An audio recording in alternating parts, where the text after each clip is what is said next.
गुजरात के अंदर एक जगह पड़ती थी वल्लभी, और वल्लभी में कोई राजा हुआ करते थे शिलादित्य। शिलादित्य नाम करके राजा हुआ करते थे, और उन शिलादित्य की एक रानी हुआ करती थी, उन रानी का नाम था पुष्पावती।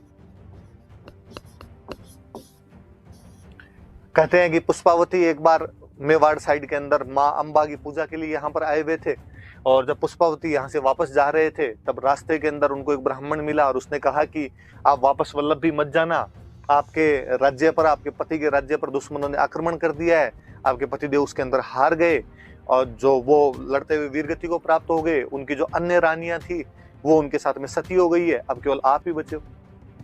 रानी ने कहा कि जब मेरे पति वीरगति को प्राप्त हो गए, अन्य रानियां सती हो गई, तो फिर मैं क्यों रहूं, मुझे भी उनके साथ में सती हो जाना चाहिए। पर कहते हैं वो उस समय प्रेग्नेंट थे, और प्रेग्नेंट महिलाओं के लिए कहा जाता है कि उनको सती नहीं किया जाता। तो उन्होंने कहा कि नहीं, आपके तो घर में बच्चा है और आपको इस प्रकार से सती नहीं किया जा सकता, इसलिए आपको रुकना पड़ेगा। तो कहते हैं कि बाद में उन्होंने बच्चे को जन्म दिया, और बच्चे को जन्म देने के बाद में उन ब्राह्मणों को उन्होंने बच्चा सौंप दिया। करे विजयादित्य नाम करके कोई ब्राह्मण था, उसको सौंप दिया, उसका आगे तुम इसका पालन पोषण करना। उसके बाद में वो सती हो गए थे, और चूंकि डर लगा उन ब्राह्मणों को भी कि कहीं दुश्मन आके इस बच्चे को भी नहीं ले जाए, इसलिए कहते हैं कि उसका एक गुफा के अंदर रखा गया, गुफा में उसका पालन पोषण किया गया। अब कहानी आई कि गुफा में रखा गया, इसलिए बच्चे का नाम था गुहादित्य,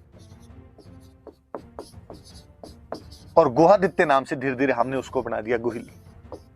गुहादित्य हुआ, किसी ने कहा केवल गुहा ही था, किसी ने कहा गुहादत्त था, और धीरे धीरे उसको गुहिल बना दिया गया। ये वल्लभी वालों से संबंधित था, और ये ब्राह्मण वाली छोरी और निकल के आ गया अपने आप कि ब्राह्मणों ने पालन पोषण किया, तो कई लोगों ने बाद में कहना शुरू कर दिया कि ये ब्राह्मण थे। कईयों ने कहा कि ये वल्लभी से आए हुए थे, हालांकि बाद में जब अभिलेखन अपने को मिले तब इसके अंदर एक गुजरात की एक जगह का नाम हो रहा है आनंदपुर, या जिसको कहते हैं वड़नगर। तो कईयों ने कहा कि नहीं साहब, ये वहां के नहीं थे, वल्लभी के नहीं थे, ये आनंदपुर के वड़नगर के थे। तो ये भी इनके बारे में एक छोरी दी जाती है कि ये वहां से आए होंगे।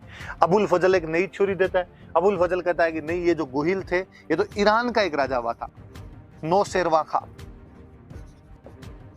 और वो जो नौशेरवां खां आदिल नाम का एक राजा था, और उसके वंशज। ये वाला थोड़ा अलग सा याद रख लेना, ब्राह्मण वाला तो आपके सबके याद ही रहता है कि अब किसने कहा था कि जो गोहिल थे वो ईरान के राजा नौशेरवां खां आदिल के वंशज थे, उसके डिसेंडेंट थे। तो ऐसा कहने वाला जो आदमी था अबुल फजल, नाम सुना होगा आपने, अकबर के दरबार का एक मुख्य इतिहासकार था अबुल फजल, उसने ऐसा कहा था। तो ये तो इसके नाम के पीछे की ऐसी कहानियां है।